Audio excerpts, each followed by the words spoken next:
Welcome to the deep dive. Today, we are looking at, well, the latest evolution of foreign information manipulation and interference FEMI. And honestly, it feels like a genuinely concerning operational pivot. Yeah, it really does. Our source material today isn't just the usual narrative spotting. We've got three specific high-impact case studies that really show the scale, the tactical novelty, and I think critically, the convergence of Kremlin operations. And that convergence, that's really the mission for you, our listener, in this deep dive. We're trying to move past just saying, okay, this narrative worked, this one didn't. Right. We really need to understand where intelligence ops, electoral interference, and frankly, the harsh realities of the war economy actually meet. We're seeing state actors sometimes just brazenly ditching their operational security. Covert stuff. Exactly. And other times, cynically exploiting global economic infrastructure, for purely physical ends. It's quite a shift. Okay, so let's jump right in with something that, well, it really seems to redefine the role of intelligence agencies in this FAMI landscape. Normally, intelligence services, they operate in the shadows, right? The quiet at hand. But our sources are detailing this really unusual public involvement of Russia's Foreign Intelligence Service, the SVR. They're actually issuing official public press releases in multiple countries. Yeah. Let's just define terms here. Russia's Foreign Intelligence Service, the SVR, is now basically acting as an overt disinformation outlet. What's the strategic thinking there? Why give up the shadows? Well, what's fascinating, or maybe disturbing, is that the goal isn't necessarily about fooling the target population directly. Not always. It's more an exercise in amplification. Amplification. Yeah, wrapped in this kind of guise of state credibility. Mm-hmm. These press releases, they function as this manipulative effort to give an official high-level stamp of legitimacy to claims their covert FEMI campaigns are already trying to plant anyway. Oh. So it gives a sort of bureaucratic excuse for local media outlets, maybe the ones on the fence, to report the accusation itself as news. Got it. So it forces the topic into the national conversation, even if the claim itself is bogus, like bureaucratic disinformation, planting the topic, not necessarily the fact. Precisely. And the execution is startlingly specific, even when the claims are, frankly, absurd. Okay, like the Moldovan example from the sources. The SVR publicly accused the EU of planning to use NATO forces to, get this, occupy Moldova after the election. Right, and they even claimed NATO units were already in Romania, prepping for a military landing near Odessa. Specifics matter for credibility, even fake credibility. And didn't they also throw in some really wild personal stuff, too? Oh, yeah. We shouldn't forget the truly bizarre accompanying narratives, like the false claim that President Sandu had been diagnosed with schizophrenia. Wow. It's just high volume, low quality, but high audacity. Yet, despite that massive pro-Russian FEMI campaign, including all the usual stuff about EU membership forcing foreign values, The pro-EU PAS party still won big, right? A landslide. they did.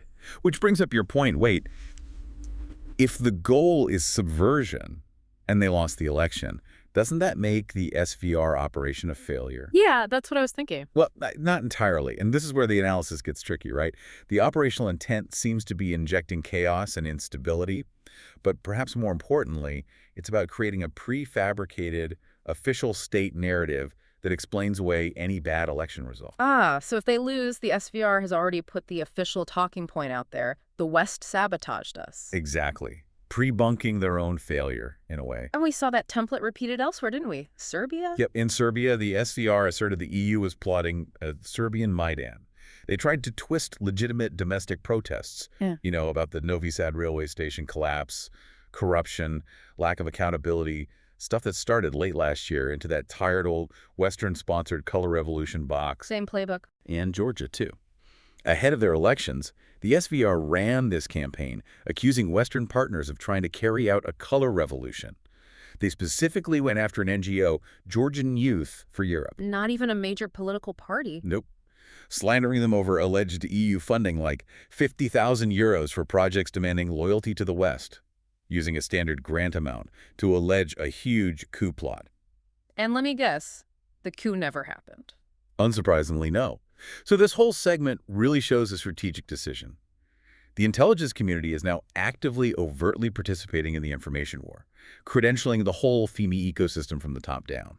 Okay, so we've established that strategic move, the SVR going public. Now, let's look at the second big operational shift. Moving from that high-level state signaling to more of a broad saturation campaign. aimed right at active democratic processes. Right. This next segment shows a really different use of resources. The recent Czech parliamentary election just this past October, this wasn't surgical. Sources say it was more like a comprehensive digital bombing campaign. That's a good way to put it. That's the key distinction here. In the Czech Republic, we saw this full operational convergence of platforms. It kicked off on TikTok. TikTok, really? Oh, yeah. Coordinated networks of bot accounts working flat out, pushing positive stuff about Putin and the war in Ukraine, while at the same time boosting these fringe anti-establishment candidates. And the sheer volume must have been immense. Staggering. Journalists who dug into the local disinformation infrastructure found this network of pro-Russian websites just churning out more articles every single day than the biggest Czech media houses combined. Wow. That's industrial-scale manufacturing of dissent. It really is. And the content wasn't exactly subtle. Thousands of these articles were just straight translations of texts from Russian state media, flooding the zone with anti-Western, anti-NATO narratives. Any specific examples jump out? Oh, sure. Inflammatory claims portraying Ukraine and NATO as the aggressors, naturally. And then these completely unfounded personal attacks, like claiming Italian Prime Minister Giorgia Meloni uses drugs. Just wild stuff. Yeah, if you connect this back, the goal isn't just maybe specific political gain. It feels like it's about systemic nihilism, just making the real news impossible to find in all the noise, fostering that fundamental distrust. Exactly. And importantly, this whole network was confirmed to have funding links back to entities close to Russia. So sustainable funding behind it. Which points to the long-term nature of the operation. And the narrative spin after the votes were counted is maybe the most telling part of this whole tactic. That's so. Russian state outlets, Privy Canal, EUvsDisinfo, they immediately framed the election result, whatever it was, as a grave blow against the European Union. They started suggesting Prague might, revise sanctions or cut aid for Ukraine. And they specifically mentioned the Czech ammunition initiative, didn't they? They did, Yeah. which is critical because that initiative is a tangible material action supporting Ukraine. Right. So framing the election result as a risk to that specific initiative turns the FEMI operation into this high-stakes, real-world geopolitical lever. Right, making it about concrete military support, not just abstract politics. Precisely. And just to add a layer of, irony. While all this FEMI saturation was going on, an analyst on RT, Vladimir Kornilov, was actually alleging that the EU was trying to interfere in the Czech election. Oh, come on. But failed because Brussels was apparently too focused on Moldova. Classic projection. Accuse your opponent of doing exactly what you're doing full scale. Textbook. Okay, so we've gone from the SVR clanting official excuses to flooding the electoral zone in Czechia. Now, let's shift gears pretty dramatically to what might be the most concerning convergence point we've seen yet. FEMI being weaponized not just for political goals, but for actual military production and exploitation. Yeah, this one's dark. We're talking about the Alabuga START program in Africa. What's being sold online as a dream job abroad is actually, according to sources, a conveyor belt straight into the war machine. This case study, it just perfectly illustrates how FEMI is used to reshape choices by really leveraging economic vulnerability. The recruitment mechanism was this huge viral social media drive. TikTok, Instagram, YouTube. Using local influencers. Absolutely. Utilizing local African influencers. One in South Africa apparently had over 2.3 million followers. And they were targeting young women, generally 18 to 22, across something like 20 African countries. Nigeria, Ghana, Cameroon, South Africa included. And the pitch must have sounded great. Oh, classic soft power bait. An international work-study program, promising jobs in fields like hospitality logistics, offering upward mobility, travel, the whole package. But the reality? Radically different. Recruits are being put to work at a place called Albatross LLC in Tatarstan. That company is already under EU sanctions. Yeah. And their specialization, assembling combat drones. The same ones used in Ukraine. The very same ones used extensively in Ukraine. And reports confirm that many of these young women only find out they'll be producing military hardware after they've arrived. That's beyond disinformation. That's labor trafficking, facilitated by FEMI. What are the conditions like for them once they get there? Reports paint a grim picture. Harsh labor conditions, long shifts, really strict supervision, serious health risks from exposure to toxic chemicals used in a drone assembly. Oh, wow. And punitive management styles. This whole program basically wraps the military-industrial complex's desperate need for labor in this appealing language of economic empowerment. And it specifically targets regions with high youth unemployment, making it even more predatory. Just deeply cynical. And I assume when local media, like in Nigeria, started reporting that Moscow was basically tricking their government to facilitate this trafficking, the Kremlin pushed back. Immediately and aggressively. It was obviously crucial for them to protect the physical operation of the labor supply chain. Russian diplomatic accounts went hard on Telegram, X, Facebook, dismissing the reports as, you guessed it, Western disinformation, Of course. accusing Western countries of trying to sabotage Russia's independence, and specifically trying to sabotage Russia's independent cooperation with African nations, protecting the narrative to protect the asset. So this is FEMI actively protecting a material military asset. The disinformation isn't just about confusing people politically anymore. It's providing actual cover for an exploited labor pool that's assembling weapons. Which really confirms the ultimate material consequence of FEMI today, doesn't it?